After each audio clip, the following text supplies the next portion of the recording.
Hey, what's up, guys? So this is some land my dad has, right?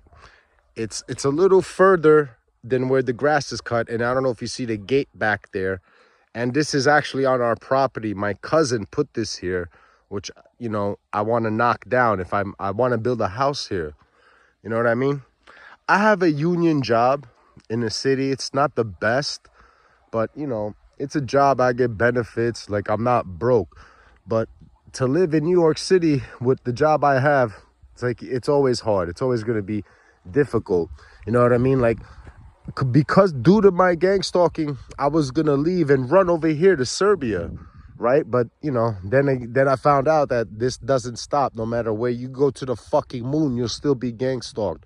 So there's no difference. So I live in a room, right? I have my own room and I live with 6 people, right? And I know I'm too old to be doing that, but I didn't want to sign a lease and not have money to save up to be gang stalked. I wanted to just pack my shit and leave here, but that's a bad idea because I'll get gang stalked over here. And over here, it's a poor country. There's no way to make money over here. It's poor. But I'm thinking I want to build a house here. This is at the edge of town, right? See, this is at the complete edge of town. What I'll do is I'll put a driveway up here and I have the house in the back. It's kind of secluded. It gives you a peace of mind. At my age, like, I'm tired of New York. It's too loud. It's too polluted. It's too crazy. The gang stalking out here is nothing compared to fucking New York City.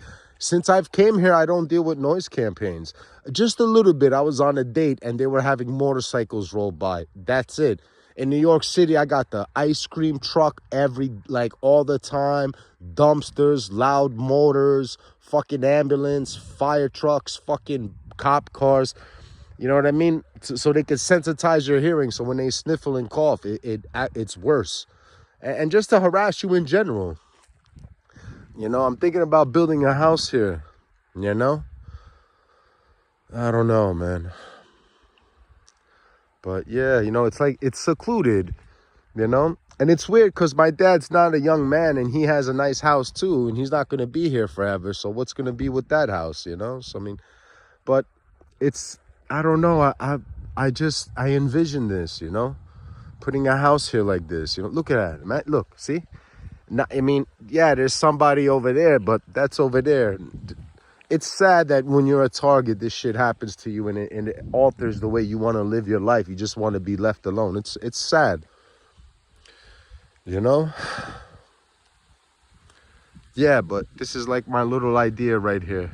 This has to go. Like, I actually would keep this for a garage, but my dad's like, nah, we knocked that shit down. But I would keep this for a garage. It's big, fix it up a little and you can have a little garage there. But look how beautiful, right? You wake up in the morning, you're not really near people. I love this. I love being on the edge of town, And over here in Serbia, it's the middle of nowhere, And let me tell you something about, oh, God. There's different ways to get on this program. I'm going to tell you how I'm on this program, all right? You have to read the threat assessment, and you got to understand why you would be added to a police watch list or a federal watch or whatever. It's not about you doing a crime. You get profiled and now they say you have a potential to commit crime. Like, back in the day, like, at one point, like, I was dating a chick, right? And she was a whore, but this is when I was a teenager. So I didn't really, you don't know what's going on when you're that young. You learn as you get older how women are. So I went away on vacation and I actually was with another chick. But when I came back, she fucked 2 of my friends. Now, my group of friends on the Upper East Side I grew up with, we known each other for years. We spent birthdays together, holidays together, everything, right? And when she fucked 2 of my friends, not just the 2 friends she fucked, but that whole clique kind of turned their back on me. And now, not only did my girl cheat on me, but now I don't have no one to talk about it. So what happened is, for years, I just kind of drank and smoked weed on the streets by myself, listening to music until I felt better to come home, And people would see this, And I believe that's when I got added as a person of concern, because the FBI talks about shit like that. If you're antisocial and you don't have friends, that means you don't know how to process your emotions. You don't have no one to help you process your emotions throughout life when you have downs. This is how the FBI thinks. They have the FBI Behavioral Analysis Unit. And in psychology, another thing is if you're suicidal, you get put on a watch list. Why? The FBI says suicide could easily turn into homicide, which could be true. I could understand that. You're not always put on a list just because you're a pedophile and a murderer and a Nazi or whatever that. Like you know. And what happens, and I think I know why my first investigation went underway.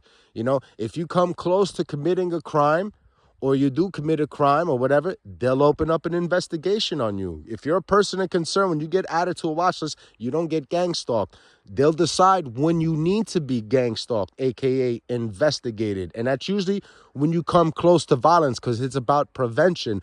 So they give the community a sob story. The community accepts it. So this is why when you get gang stalked, it's nothing to these people. They already known you as a person of concern.